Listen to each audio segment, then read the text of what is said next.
Donc ça y est, la pince est prête. On va pouvoir commencer les premiers essais. D'abord, on va essayer avec le film plastique sans lui avoir fait subir de transformation. Ici, on a un Erlenmeyer avec 500 ml d'eau et une cuillère à café de sel. Il faudra utiliser la même concentration pour tous les essais. Un adaptateur 12 volts qui va nous servir. Donc 12 volts c'est beaucoup, mais comme ça on aura un courant plus facile pour mesurer. Le multimètre pour mesurer le courant. Là j'ai monté mon truc pour pouvoir prendre le multimètre avec les deux pinces croco et brancher l'adaptateur ici. Voilà. Donc d'abord je vais couper ma bande, donc je retire ma pince. J'ouvre. Alors il va pas falloir hésiter à faire un gros morceau parce que sinon ça risque de se toucher sur les bords et donc de tout fausser. Donc je vais découper un gros morceau. Voilà, exagérément grand. J'espère que ça rentrera quand même.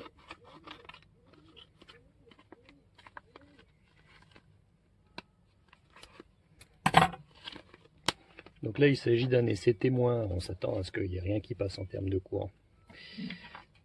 On l'espère parce que sinon ça veut dire qu'on a seulement foiré le truc. Je le mets dans ma pince. Je ferme ma pince. Peut-être je vais découper un petit peu quand même parce que là je n'aurai jamais à la rentrée.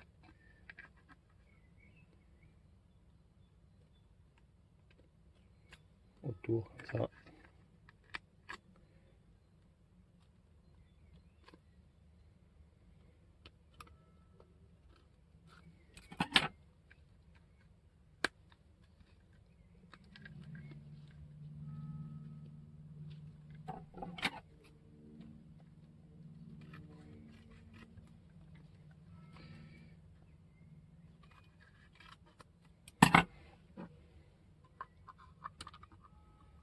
Je glisse dedans.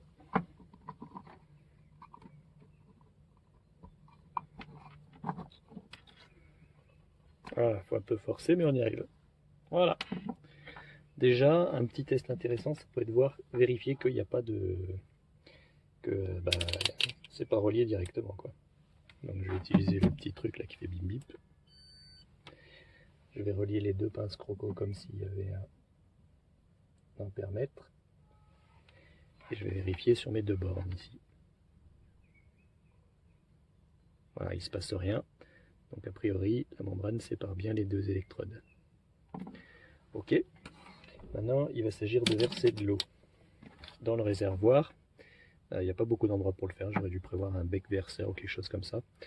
Donc ce que je vais faire, je vais monter ça. Ce qui est bien, c'est que comme on utilise de l'eau salée, pas besoin de gants, les risques sont quand même assez faibles pour que ça tourne mal, quoi. Donc, je vais le remplir genre à moitié. Voilà. Ça va sûrement déborder quand je vais glisser. Quoique, je vais en mettre un peu plus. Allez. Voilà, ça va peut-être déborder, mais on s'en fout. C'est de l'eau salée.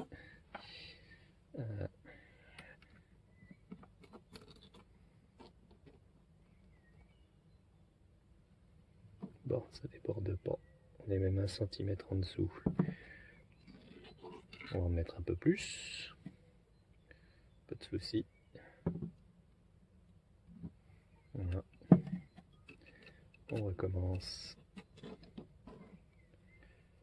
Bon. Maintenant, il s'agit de brancher au 12 volts et de brancher l'ampèremètre. Donc, je déconnecte ça. Donc, je mets d'un côté et de l'autre. Ah. Aujourd'hui, on n'essaie pas de mesurer les gaz, bien sûr, c'est beaucoup trop tôt. Et maintenant, je me mets sur ampèremètre.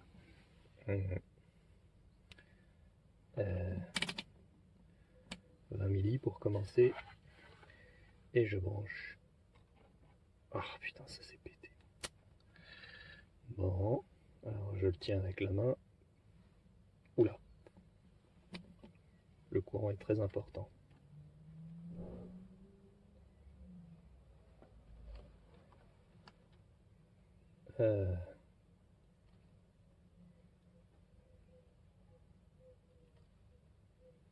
Alors c'est pas 10 ampères.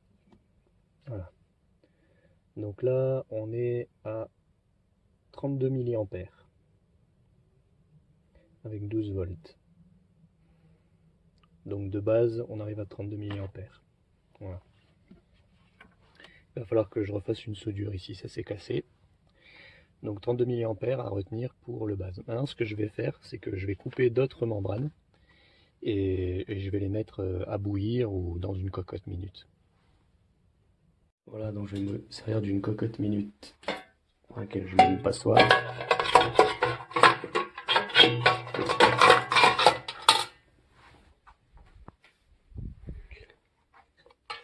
La fameuse membrane. Je ferme et je vais mettre à cuire, je sais pas, 3 heures.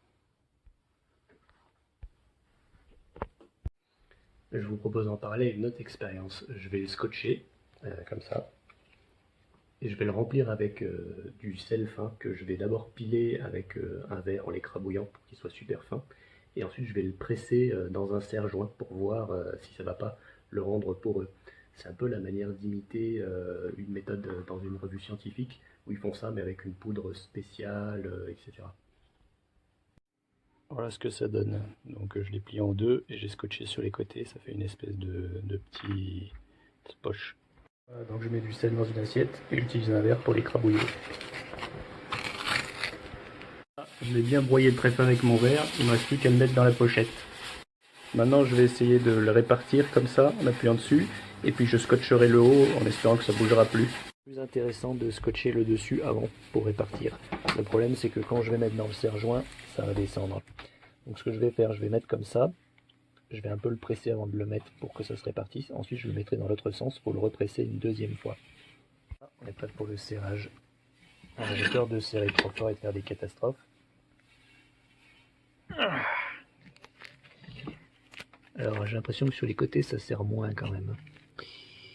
J'espère que ça ne sera pas un problème. Voilà, j'y suis quand même allé comme une brute. On va voir ce que ça va donner, je vais desserrer. Donc voilà ce qu'on obtient en fait. J'ai l'impression qu'on a la marque des mâchoires ici. Alors, je ne sais pas si c'est d'une quelconque importance. Peut-être ça peut être intéressant de mettre une plaque intermédiaire pour que les pressions soient mieux réparties. On va voir. Je vais continuer. Voilà. Bon, quand je l'ai détaché, j'ai appliqué à 2-3 fois. Je l'ai détaché, il collait un peu. J'imagine que c'est bon signe. Et quand je le touche, j'ai une sensation comme si c'était un petit peu rugueux. Donc j'ai de l'espoir. Je vais le descotcher, je vais enlever le sel. Le résultat. Bon, on voit bien en touchant l'intérieur, c'est devenu rugueux. Qu'il y a du sel qui a dû rentrer dedans et se coincer. On va peut-être le rincer pour enlever le sel. Par contre, de l'autre côté, ouais, il y a quelques endroits un petit peu rugueux ici, par exemple ici, mais sinon c'est très lisse. Donc on va voir. Peut-être qu'il faut presser plus fort, mettre plus de sel, moins de sel, le remettre à l'envers et le represser une deuxième fois. J'en ai aucune idée, tout ça, j'imagine que ça s'ajuste. Finalement, je vais ouvrir ma cocotte minute 2 heures seulement. Parce que j'ai peur que le plastique soit fondu à l'intérieur, on va voir ça. Alors on va voir ça. Ouf. Ouais, bah ouais, c'est évident. Voilà. On est encore bien flou.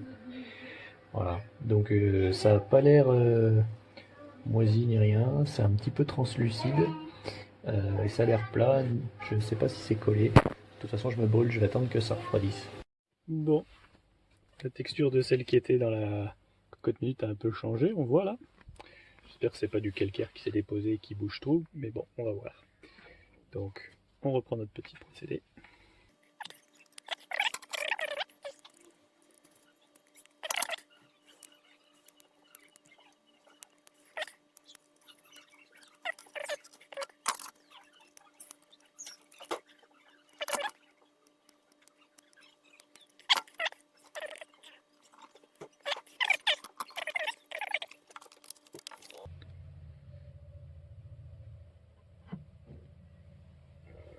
Voilà. Donc ce coup-ci on est à 36. 36,2. 36,2.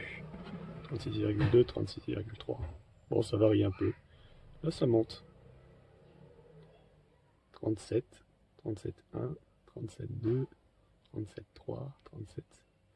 Après, ça peut monter aussi parce que petit à petit, l'eau s'infiltre dans les pores. Donc ça c'est bon à savoir aussi. Normalement ça devrait diminuer. Ça devrait diminuer si parce qu'en fait il y a de l'électrolyse, donc le sel il doit s'en aller, et donc ça devrait diminuer. Là on voit que ça augmente, donc je trouve intéressant d'attendre et de voir jusqu'où ça peut augmenter. Ouais, ça augmente là. Il va arriver à 40, voilà. Donc on a bien des pores quelque part, on a bien quelque chose pour que ça passe comme ça. Reste à voir jusqu'où ça peut monter.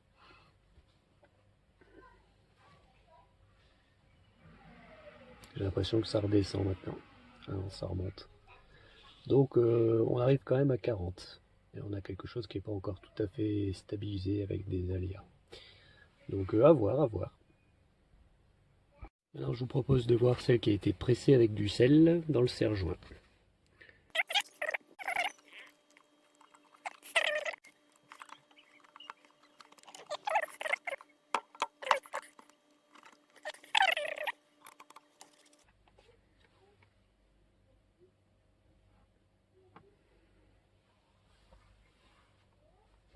Ça descend rapidement.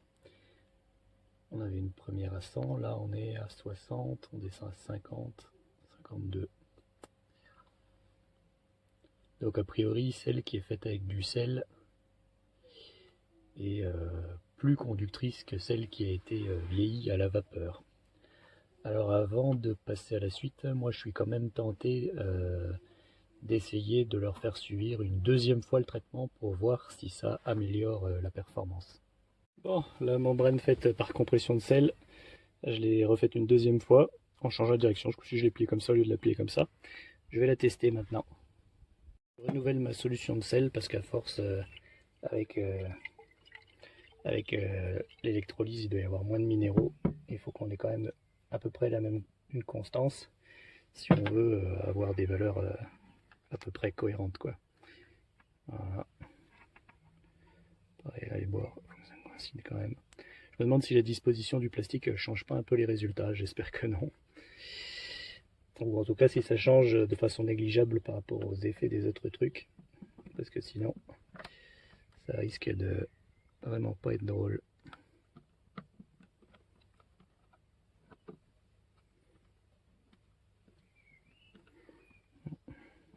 Voilà. Ça va déborder. C'est bon. Donc là j'ai mes deux.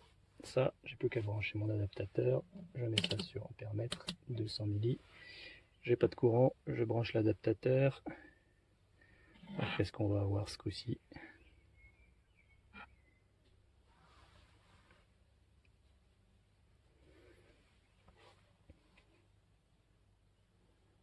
Bon, ça c'est pas génial, j'avoue. Puis en plus ça diminue.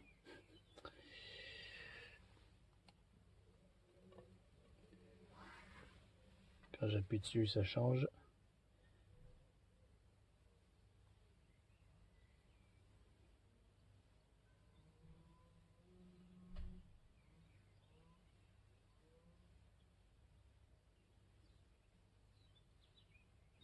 Donc là, on est à 41, 40.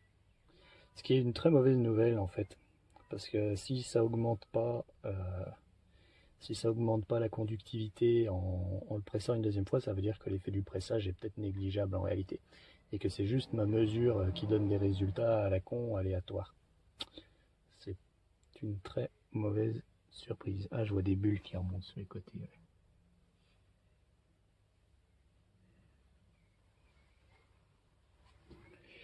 Peut-être que mon dispositif est pas assez fiable. Je sais pas. Si j'appuie, ça augmente. Bon, on va attendre de voir le test avec la vapeur et puis après on essaiera la sulfonation aussi.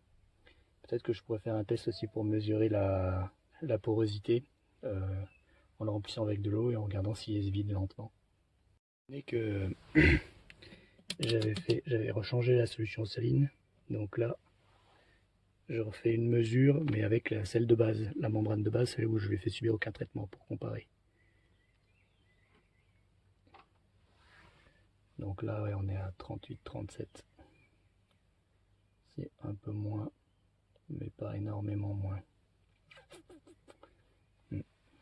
Pas évident de tirer ça au clair. Je viens d'avoir une idée délirante.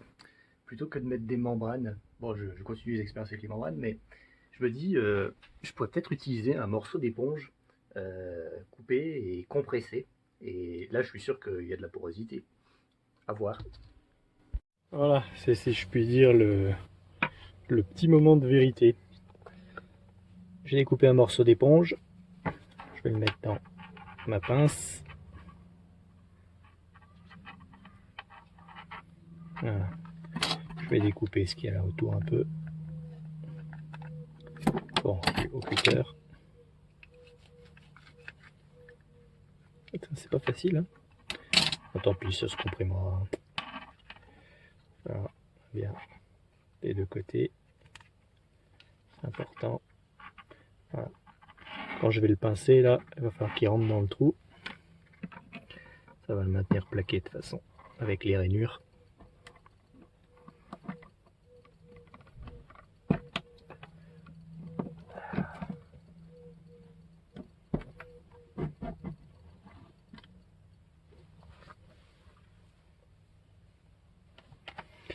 Alors, on est parti. On va mesurer 200 milli ici. Je branche.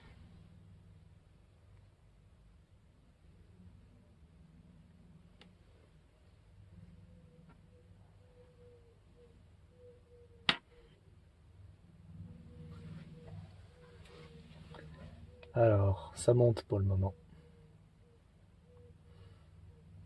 De façon régulière. Je pense que c'est l'eau salée qui s'imprègne dans l'éponge.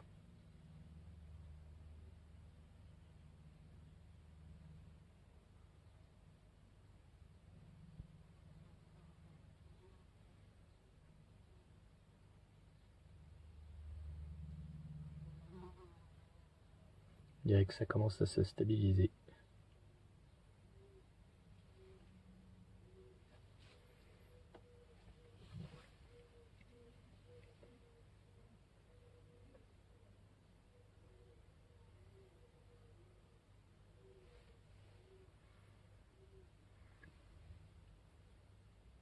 Ouais, on arrive autour de 80.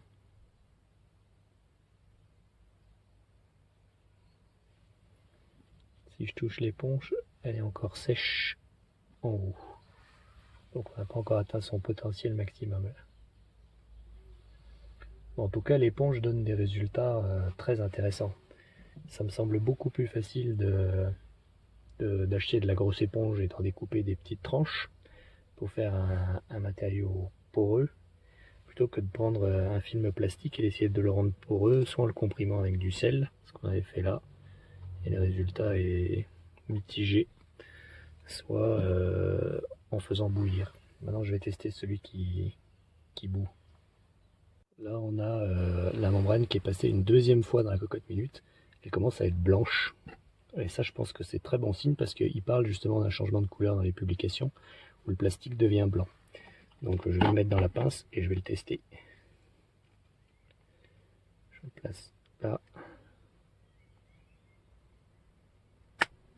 On dirait qu'il a gonflé aussi un petit peu. Ce qui est aussi bon signe à mon avis. Je mets la pince dedans. Ah, je vois qu'elle est encore reliée à l'électricité. Pas forcément. On va lire après.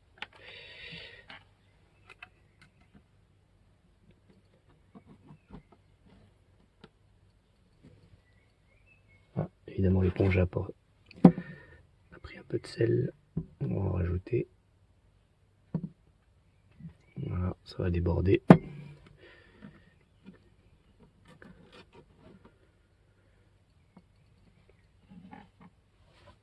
Voilà, on allume.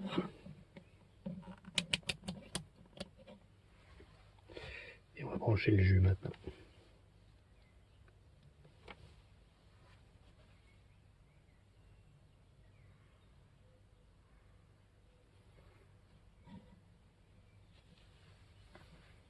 Je dois dire, ces résultats sont assez incompréhensibles. Là, on a quelque chose d'encore plus poreux et pourtant, on a un courant plus faible. Moi je me demande si c'est pas le gonflement de la membrane qui fait qu'il y a moins de courant qui passe par les bords et que c'est pas ce courant qui est sur les bords qui est dominant à chaque fois. Donc peut-être que mon dispositif de mesure est loin d'être assez bon. En tout cas, il n'est pas assez bon pour mesurer des différences subtiles dans la conductivité du système, quoi. Pour l'éponge, on voyait clairement que c'était mieux. Pour des choses subtiles comme ça, c'est pas assez précis. De toute façon, pour tout ce qui est de la porosité, je pensais que la porosité aiderait, hein, mais je sais que c'est la sulfonation qui, par-dessus ce système poreux, qui est le principal moteur de la conductivité protonique. Mais enfin bon. Donc peut-être faire une sulfonation demain, mais peut-être aussi revoir le dispositif, je sais pas. En tout cas, je reste que sur l'idée que le petit morceau d'éponge comprimé donne des résultats très intéressants. S'il est bien comprimé, à mon avis, il peut faire barrière au gaz, parce que les alvéoles vont rétrécir au fur et à mesure qu'on va le comprimer. Donc on peut partir d'un truc alvéolé grossièrement, et en le compressant à donf, on peut arriver à quelque chose d'alvéolé plus finement. C'est à voir, voir aussi la fuite. Mais je pense qu'on peut réaliser un électrolyseur avec des éponges compressées en guise de membrane. Je pense que c'est jouable. Si on a des alvéoles le long là qui sont suffisamment serrés pour qu'on puisse appliquer une compression importante dessus, ça doit être jouable à mon avis. Ça doit être jouable. À voir. Voilà.